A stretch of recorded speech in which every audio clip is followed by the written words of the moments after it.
Sometimes back in one of our very successful episodes here at The Civic Lens, we captured the by-election in Mbeere North. We highlighted that we will keep you updated on the developments that are occurring on Mbeere North as they occur until the time that the by-elections will be held successfully. Here is the follow-up. Now, if you did not watch our episode on Mbeere North, you can find it at the Civic Lens platforms here on YouTube, but this is the background that we are talking from. Sometimes back, the Member of Parliament for Mbeere North, then Honorable Griffin Suruku, was promoted from the position of Member of Parliament to the national position of a Cabinet Secretary for Public Service and Human Development. The effect of that is that it created a vacancy within the Mbeere North constituency for a new Member of Parliament to be elected. Now, IBC was defunct then. It had not been fully composed as it is right now, and so the by-election had not been done. The very by-election is set for 27th November 2025. Why does it matter to you? The conversation from Mbeere North is of importance to the Civic Lens and to you, and generally to these two cohorts of political power for this reason. Mbeere North is located just next to the Tharaka Nithi County, where the current Vice President of the Republic of Kenya hails from. Tharaka Nithi County and Mbeere North accumulatively forms part of the Mount Kenya region that the former deputy president under the same government claims to be the patron over. Now, it's a contest between the president and the former vice president, or as you can say, it's a contest between the former vice president and the current vice president. But there are even deeper fights than that. It's a fight between the party leader of DP party, Justin Muturi, and his former party member, that is Griffin Suruku. And it's also a clan fight between Ndamata and the Thagana clan. So this fight from Mbeere North stems from the national government and trickles down all the way to the clan. But since we are under a bottom-up economy, it could be said it stems from the bottom base of the clan all the way to the national spectrum. Now let's take a look at what has developed in Mbeere North since we last discussed it until now. It still remains that three people rally hugely on who can become the next MP to replace Ruku in Mbeere North. Among them is Leonard Muriuki, who is under the UDA party ticket and is receiving, or rather enjoying, the full support of the government to deliver Mbeere North and save face for Kindiki and the president alongside that region.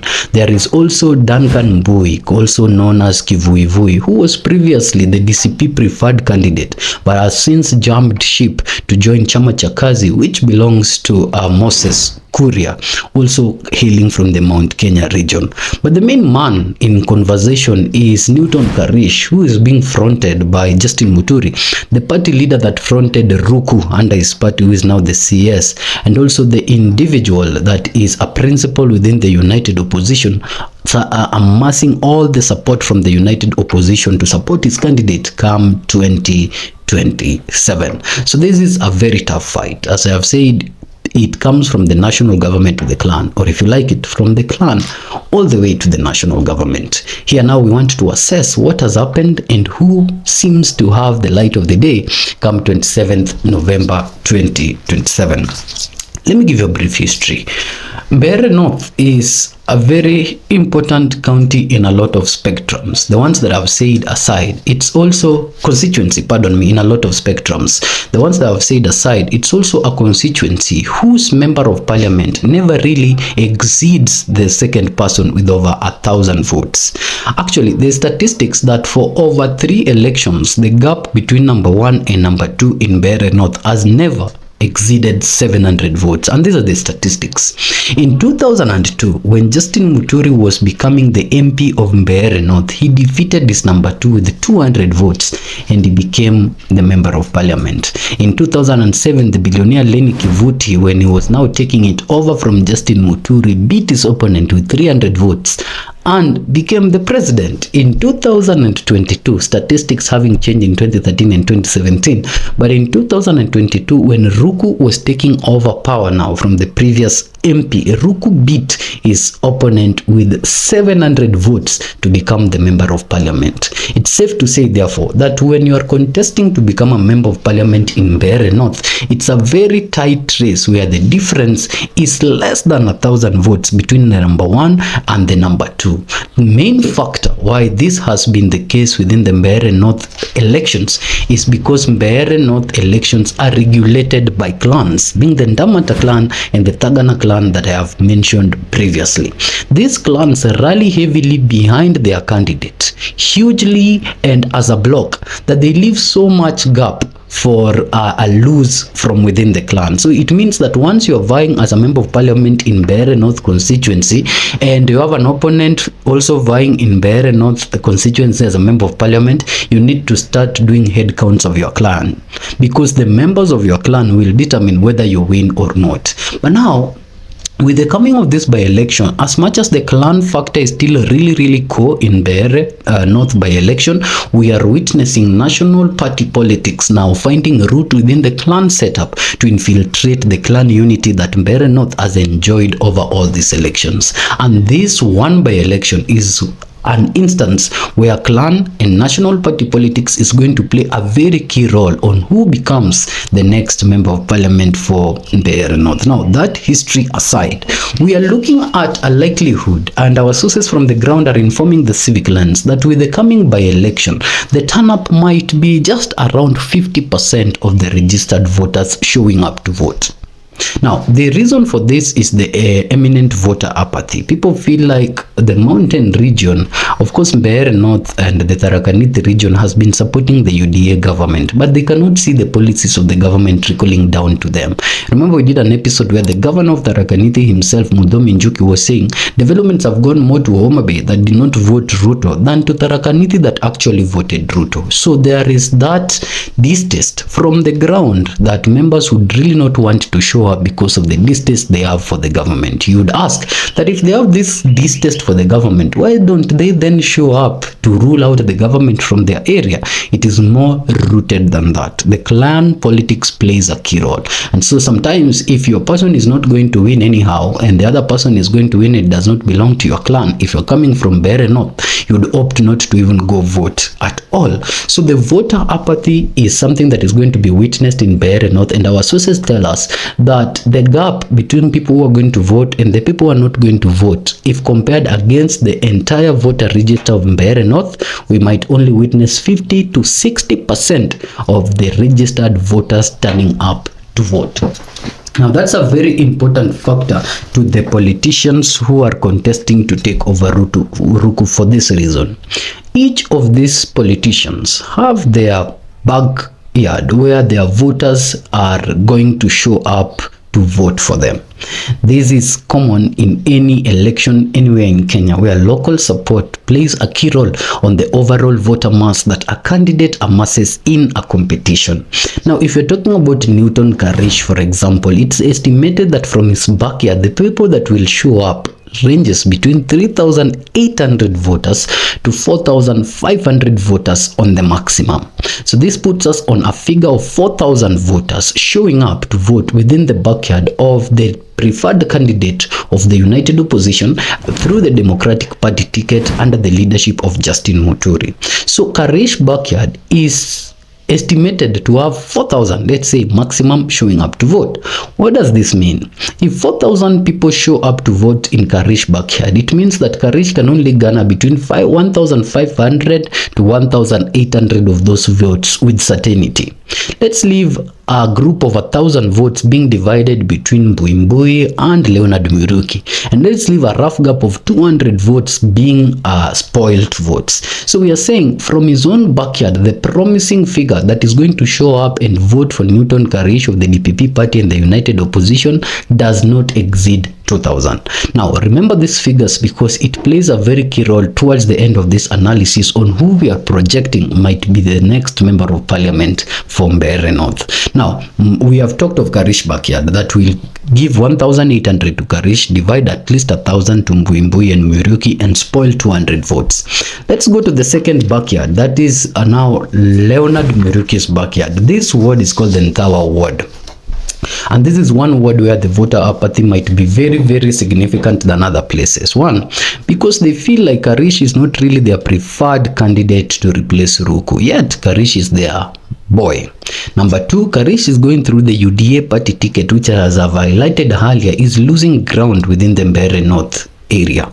So we know that people will turn up, but we are estimating that the voter apathy might be very high, even if they want to turn up for Karish, because of the party that Karish is vying under. So from this voter apathy and estimated turnout, we estimate that for Karish backyard, around 5,000 people will turn up out of the 8,000 that are registered voters. The number of registered voters goes beyond 8,000, but we are estimating between 5,000 to a maximum of 8,000 showing up from the Ntawa ward. If this 5,000, let's say on the highest figure, if these 8,000 people show up in Ntawa ward, are they all going to vote for Leonard Muriuki? Our sources from the ground tells us that from Ntawa ward, if they were all to show up, only a maximum of 4,000 to 5,000 would comfortably vote for Leonard Muriuki. At this instance, if you compare the math that we were doing, at this point already, Leonard Muriuki is at 5,500. Remember, Karish was at 1,500. They are here, they have a chance of dividing 3,000 votes that have showed up, leaving 200 or 500 or so to be spoiled. That gives each of them around 1,500 or 1,300 votes each. Both Leonard Muriuki and Newton Karish at this point have garnered another additional 1,300. We will do the math with you later. But we are estimating that from the backyard of Leonard Muriuki, being the Ntawa ward, if they show up in numbers of 8,000 in totality, this gentleman will garner at least 4,000 or 5,000 of those votes if the party card does not affect him.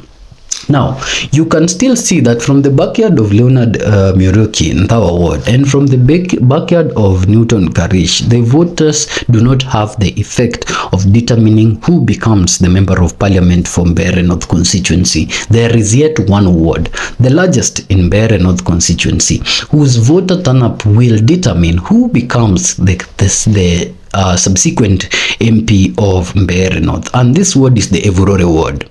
Now, the Evurore ward has about over 28,000 registered voters. But since we have talked about voter apathy taking the central stage in the room, we are estimating that out of these 28,000 registered voters, a total of 12,000 to 14,000 will show up to actually vote for Duncan Mbui. Now, the number is 12,000 out of the 28,000 within Evurore ward. Evurore ward is the backyard of Duncan Mbui. But just the way we did with Leonard Muriuki, does it being a backyard of Mbui mean that when they all show up to vote, they will vote for Mbui? Now, this is what we want to analyze critically. You see, other than the Ntawa ward and the ward where Karish comes from, Evurore ward is unique. It's divided into different regions, where one region really rallies behind Mbui, alias Kivuivui, and another region is really embedded to support Justin Muturi and, of course, to support Lenny Kivuti's bid. Lenny Kivuti and Justin Muturi are all fronting one candidate called Newton Karish, who was previously an MCA under Lenny Kivuti's ticket, but is now vying for MP under Justin Muturi's ticket. So they're together in support of Newton Karish. Now, let's go back to Evurore ward. Evurore ward is divided in Ishiara and Urumore. That is one region that is hugely being controlled by Mbui, and from that region we are estimating that is really going to show up. They are really going to show up to vote for him. Then there is the other part of the Evurore ward, which is called the Kiangombe and Kanyuambura area. Now, in Ishiara area of Evurore, the support will go to Mbui, and we are estimating that Mbui will garner most votes from that area. But from this other side of Kiangombe and Kanyuambura, the support goes to Justin Muturi. This is an area that is fully affiliated to Justin Muturi. And so because it's affiliated to Justin Muturi, and we have told you that Justin Muturi is the principal for the United Opposition and is also the party leader of DP Kenya, the Democratic Party of Kenya, it clearly shows you that this region of Kiangombe Kanyuambura is going to vote for Newton Karish. So this is the part of Evurore that Newton Karish is looking at, and it's also the part of Evurore that Leonard Muriuki is looking at. This is the factor. If Mbui Duncan can garner 8,000 votes just from this region and adds his 1,500 from the other region, which is Karish backyard, to give him a total of let's say 9,500, and garner another 1,500 from Tawa Ward, Leonard Muriuki's backyard, he will win. He will win very early.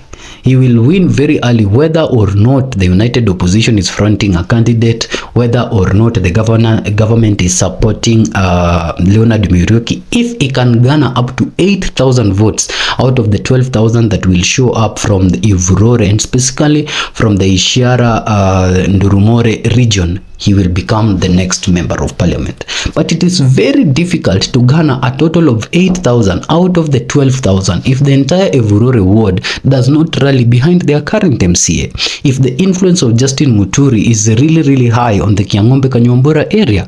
So we are estimating that, therefore, the effect of Justin Muturi in the Kiang'ombe-Kanyumbura area will be the determinant of who becomes the next member of parliament. Because if his influence goes so high that Duncan Mbui from his own ward, which is the Ivurore ward where he is an MCA right now, garners 5,000 or less, and leaves room of over 7,000 in that area, then we are being told from the ground that 5,000 votes will automatically go to Karish because of the influence of Justin Muturi in that area.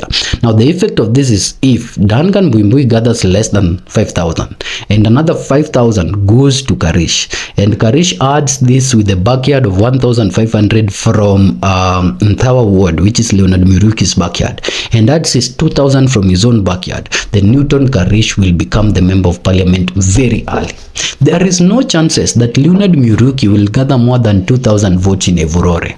The reason is the current MCA of Ivurore, Duncan Mbui, is vying as a member of parliament, and the other region that does not fully support their current MCA is under Justin Muturi. So most likely he will garner roughly 2,000 or 3,000 maximum around that area.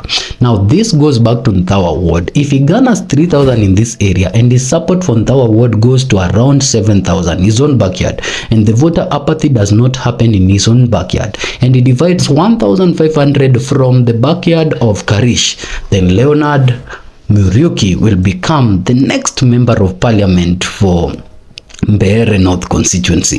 From this analysis, you see how those figures are very close, and also, and remembering the history that we started with, that the gap between members of parliament and their number two in this region has sometimes been less than 300 votes, sometimes have been as low as 200 votes in 2002. These numbers mean everything to the dot. They mean everything to the dot. So for Leonard Muriuki, his main hope is in Ntawa ward and making sure that the voter apathy does not occur. Government puts mobilization and teams in Ntawa ward to ensure that people show up, and when these people show up, they fully vote for him, which will be really difficult because he's under the UDA ticket. But they have money and they have Kindiki and resources of the state being channeled to them. So if he pulls on Ntawa ward, then that's where his hope lies. For Duncan Mbui, who has the ground support and love and has lost the support of DCP party, which is dominant in the area, his only hope is that the Ivurore ward, where he is currently the MCA, shows up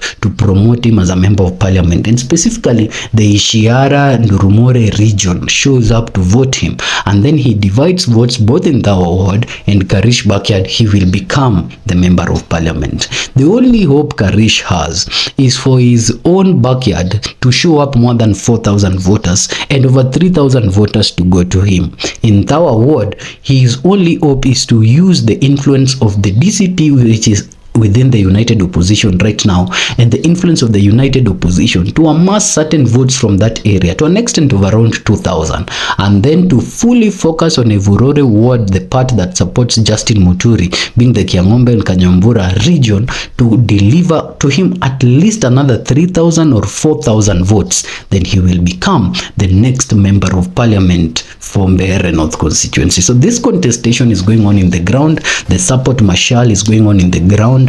The local support and the clan support is going on in the ground at a time where government machinery and resources are being channeled in that area, and the opposition are working against the clock to also have a reward from that area. Weekly, we will be keeping you updated on what's going on in Mbeere North constituencies by election. This is the Civic Lens.